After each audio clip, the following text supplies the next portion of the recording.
इसलिए चल रहे हैं कि जिस समाज के लोगों को की स्थिति को बेहतर बनाना चाहते हैं, एक बार अपनी आंख से जाकर देखें कि आप और आपके बच्चों की क्या दुर्दशा है, आप किस दशा में जी रहे हैं।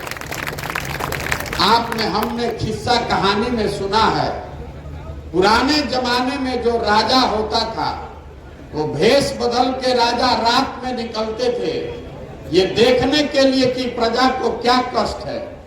आज अब हम लोग जिसको राजा बना रहे हैं, वोट देके, रात का बात तो छोड़ दीजिए, दिन में भी आपका सुध लेने कोई नहीं आ रहा है।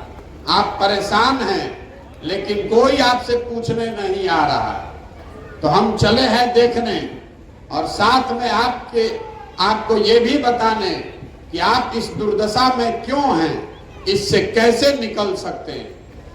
हम आज आए हैं आपके गांव पंचायत में, तो आपके कुछ समस्याओं का हमको ज्ञान हो सकता है कि आपका चवर का बहुत दिक्कत है, ये बात हमको रास्ते में चलते हुए पता चलेगा।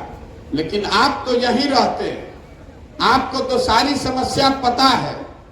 किसको नहीं मालूम है आपके गांव, आपके कस्बे में कि बिहार में बहुत भ्रष्टाचार है। किसको नहीं मालूम है कि यहाँ पढ़ने का व्यवस्था नहीं है। सबको मालूम है कि यहाँ पर स्वास्थ्य की से अस्पताल की व्यवस्था नहीं है, रोजी रोजगार नहीं है। तो ये सुधर क्यों नहीं पा रहा? आपको लगता है कि नेता जो है वो बहुत चोर है, आपको ठग रहा है, इसलिए आपका काम नहीं हो रहा, आपका जीवन नहीं सुधर रहा है। ये बात सच नहीं है। अगर नेता के खराब होने से विकास नहीं होता तो भारत में दूसरे राज्यों में विकास कैसे हो रहा है? वहां पर भी तो नेता भ्रष्ट है, वहां पर भी यही व्यवस्था है। उन राज्यों में फैक्ट्री कैसे लग रही है, वहां बच्चों को रोजगार कैसे मिल रहा है। तो जब तक आपको रोग का कारण नहीं पता चलेगा, तब तक आपका रोग का इलाज नहीं हो सकता। तो आप पहले समझिए कि बिहार में इतनी गरीबी है क्यों। जब तक इस बात को नहीं समझिएगा, तब तक इसका इलाज नहीं हो सकता। देखिए, दुनिया भर के विद्वानों ने ये बताया कि 3 ही रास्ता है किसी भी व्यक्ति या समाज को गरीबी से निकालने का। 3 रास्ता है। पहला रास्ता है पढ़ाई। अगर आपके बाल बच्चे पढ़ जाएं तो पढ़ लिख के आप अपना जीवन सुधार सकते हैं। दूसरा रास्ता है जमीन। अगर आपके पास जमीन हो तो खेती किसानी करके भी आप अपना जीवन सुधार सकते हैं। और तीसरा रास्ता है पैसा, पूंजी। अगर आप पढ़े लिखे नहीं हैं, आपके पास जमीन नहीं है, लेकिन अगर आपके पास पैसा हो तो आप कोई दुकान दौरी रोजी रोजगार करके अपना जीवन सुधार सकते हैं। इस 3 के अलावा कोई चौथा रास्ता नहीं है।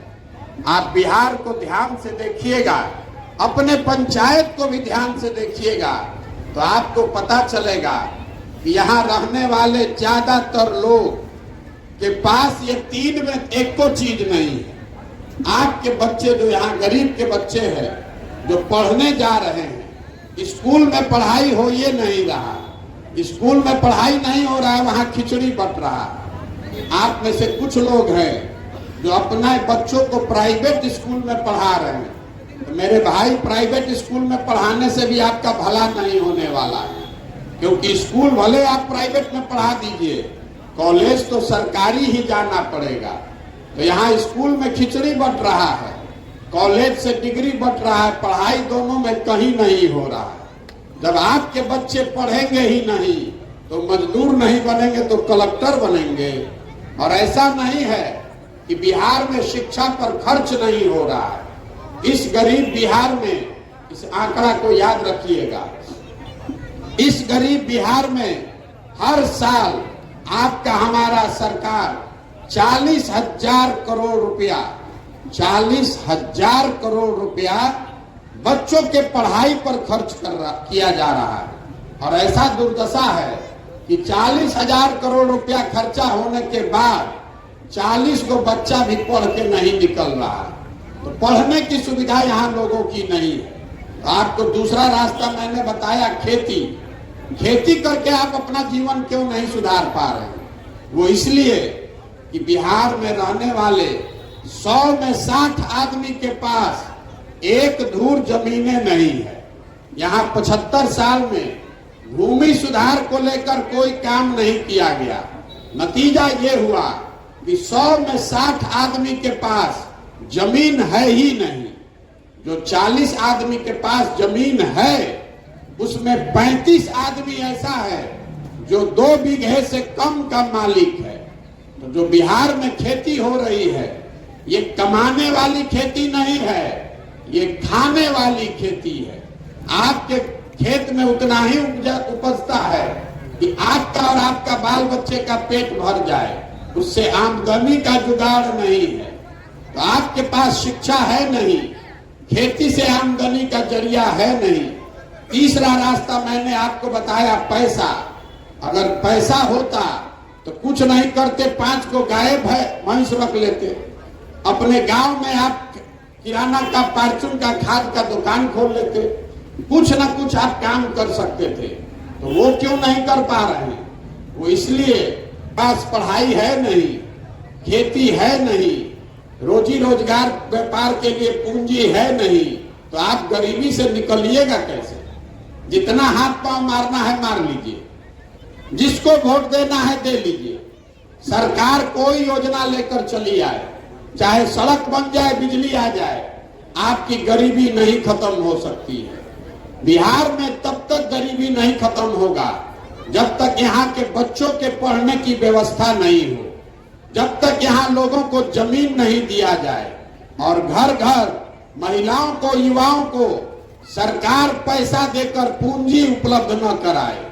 तब आप कहिएगा कि भैया ये 3 गो रास्ता है, तो सरकार ये काम क्यों नहीं कर रही है। आपको वो अभी 2 मिनट में बताएंगे तो आपको समझ में आएगा कि आपकी दुर्दशा क्यों है। अभी आप जितने लोग यहाँ जुटे हैं, आपसे मैं एक सवाल करूंगा, आपको उसका जवाब देना है। जिसको भी जवाब देना है सब हाथ उठाकर हाँ बोलेगा या ना बोलेगा। बोलना सबको है। बिहार में और कुछ हो चाहे नहीं, इतना तो आप मानिएगा कि सबके बच्चों के पढ़ने की व्यवस्था होनी चाहिए। होनी चाहिए कि नहीं होनी चाहिए? सबको बताना है। आप कथा सुनने नहीं आए, सबको बताना है। हाथ उठाकर मुंह से जोर से हाँ चाहे ना। फिर से पूछ रहे हैं, आपकी समझ से बिहार में और कुछ हो चाहे नहीं, सबके बच्चों के पढ़ने की व्यवस्था होनी चाहिए कि नहीं होनी चाहिए? आपने अभी कहा होनी चाहिए। आप में से सारे लोग हमसे ज्यादा अनुभवी और विद्वान हैं। अब आप लोग अपने अपने बच्चों का चेहरा याद कर लीजिए और अपने सीने पर हाथ रख के ईमानदारी से बताइए, आपने कभी जीवन में अपने बच्चों के पढ़ाई के लिए वोट किया है? किसी ने किया है तो हाथ उठाइए। किसी ने नहीं किया है। यही आपके दुर्दशा का कारण है।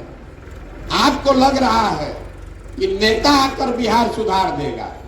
मेरे भाई, अभी आपने खुद बताया कि आपको ये मालूम है कि अगर आपके बच्चे पढ़ लिख जाए तो आपका दशा सुधर सकता है, लेकिन आप पढ़ाई के लिए वोट नहीं देते।